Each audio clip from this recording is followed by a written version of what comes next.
It is an unfortunate fact of life that there are only so many hours in the day for reading, and so therefore some reading goals just don't end up getting met. Hello my lovely friends, it is Margaret. Welcome back to my channel.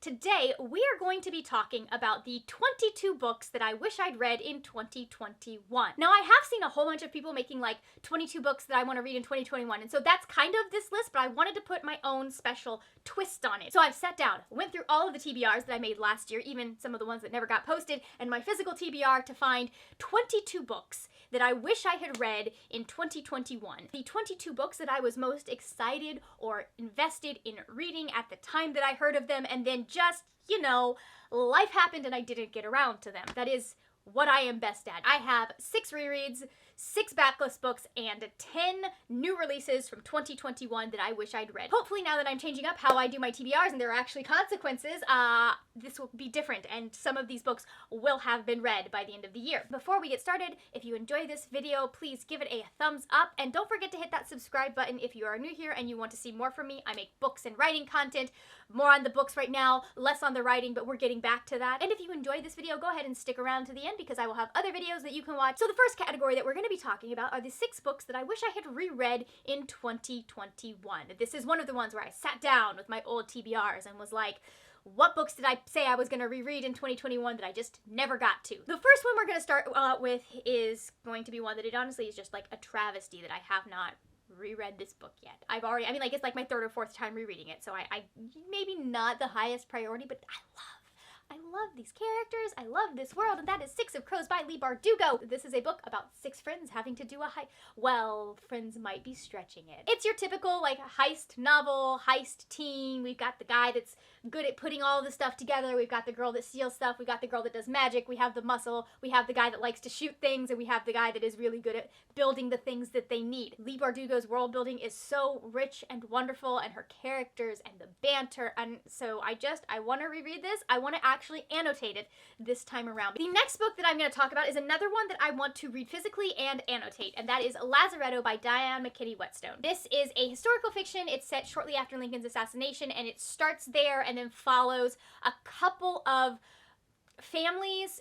It's really hard to describe who it follows and how it works without spoiling things, but just it's about the lives of Black people in the North after Lincoln's assassination in the last kind of decades as we go from there. Sticking with the theme of books that I listen to on audio and that I want to annotate, I have Truth Witch by Susan Dennard. The most recent book came out last year. Supposedly, Goodreads has the 5th book, the final book, coming out this year, but I am not gonna bet any money on that at this point.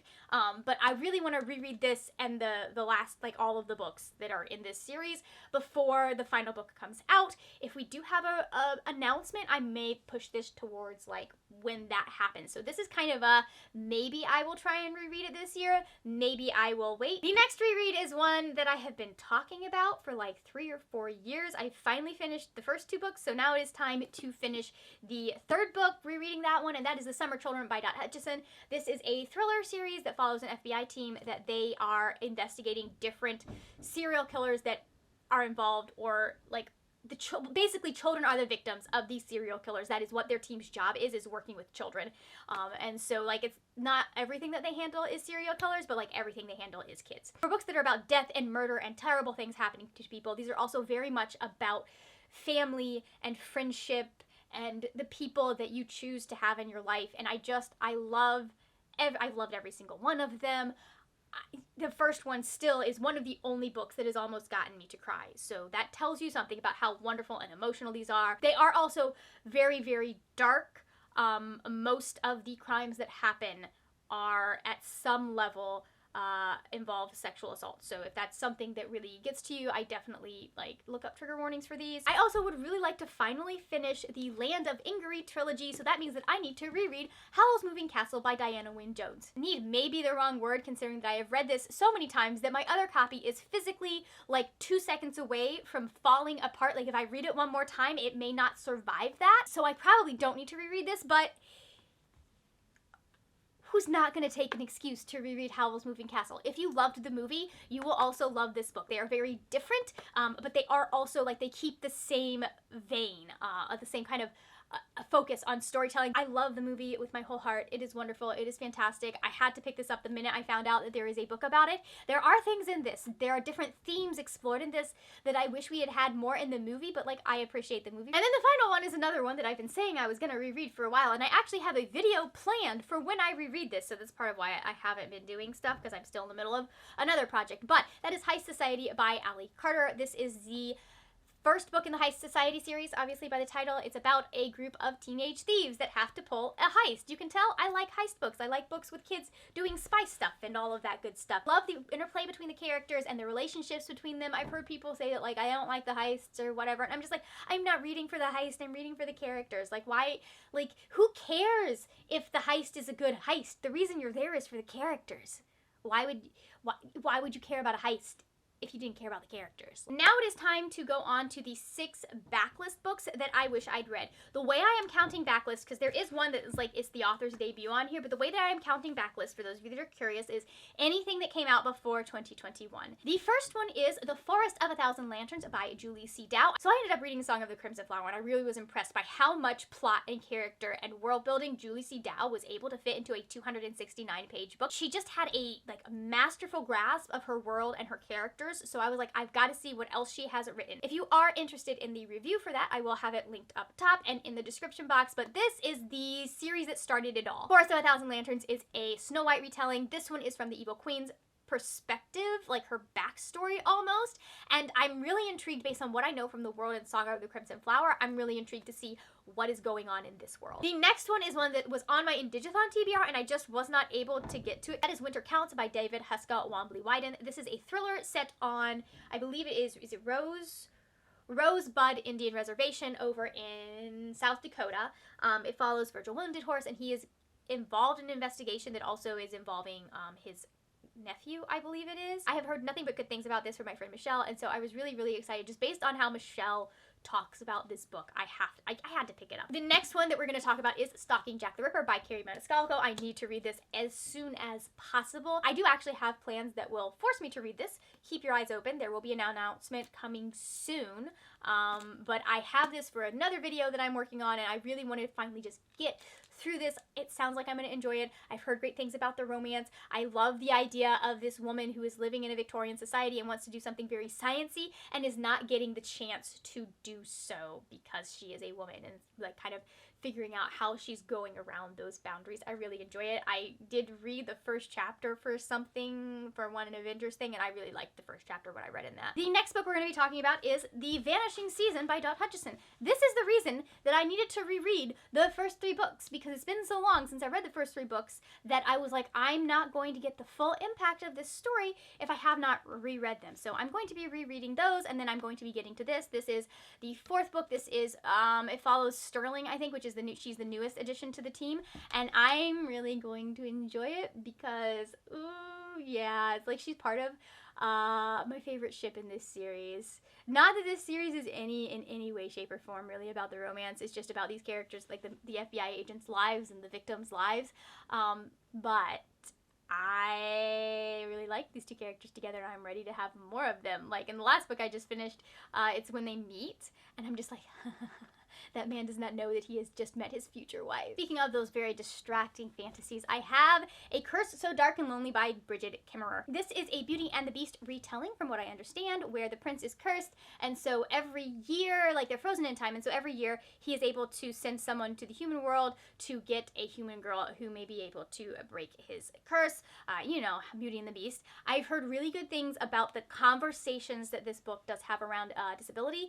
The author herself is not disabled, but I do know from the people that I have heard that are Own Voices reviewers of things like cerebral palsy and disability in general, they have like really good things to say about how she handled the subject. I have been looking forward to reading this. I'm a big fan of fairy tale retellings. I don't know that there are many on this list. There are a couple of retellings on this list, but I like fairy tale retellings, and Beauty and the Beast is one of my favorites, so of course I had to read this. We in fact went with a lot of retellings on this list because I also wanted to read This Is the Wrong Book. Well, I grabbed the one in the series that I have actually read instead of the one that I need to read, which is Unravel the Dusk by Elizabeth Lim. I really enjoyed Spin the Dawn. It is a Mulan retelling meets Project Runway. Like the Project Runway is like the first part of the book, and then the like quest adventure is kind of the second part of the book, and this is following the aftermath of all of that. We had a whole bunch of stuff go down at the end of the last book, and I'm just like,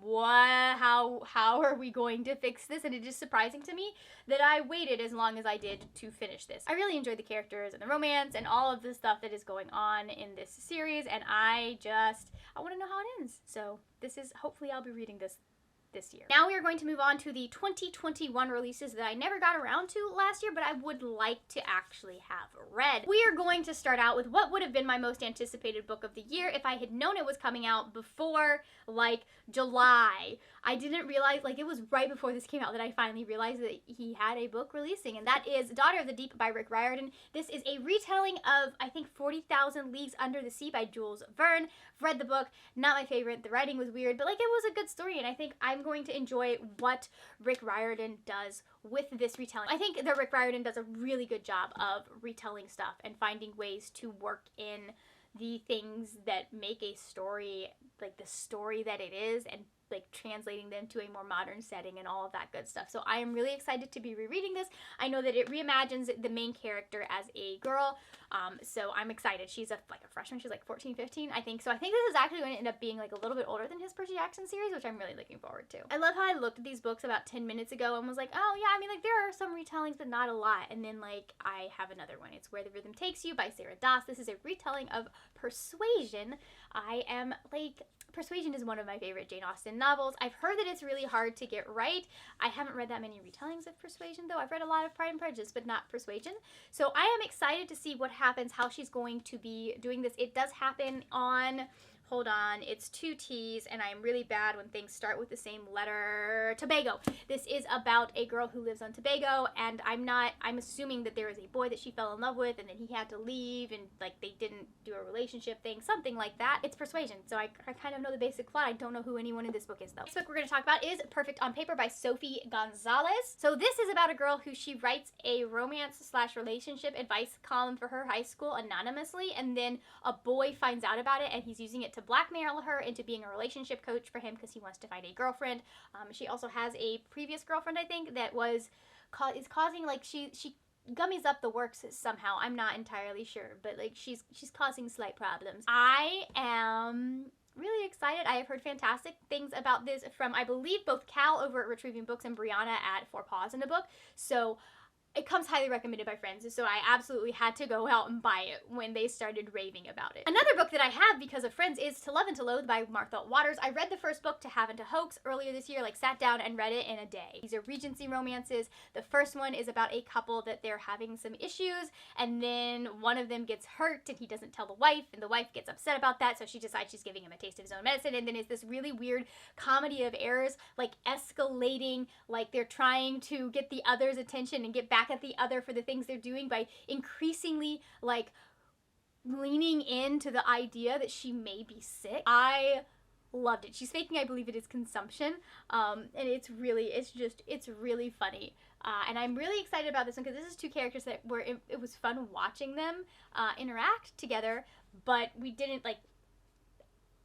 get to see, like, they are still very much at odds at the beginning of this book as they were in the last book. So I am excited. This is definitely going to be like a rivals or a hate to love story, and I'm here for it. Another book that I really want to read, and I'm slightly nervous about it because it is a book in verse and doesn't always work for me, but it has eczema rep in it. It has a main character or a significant character that literally is like not in school because her eczema has gotten so bad that she keeps getting teased.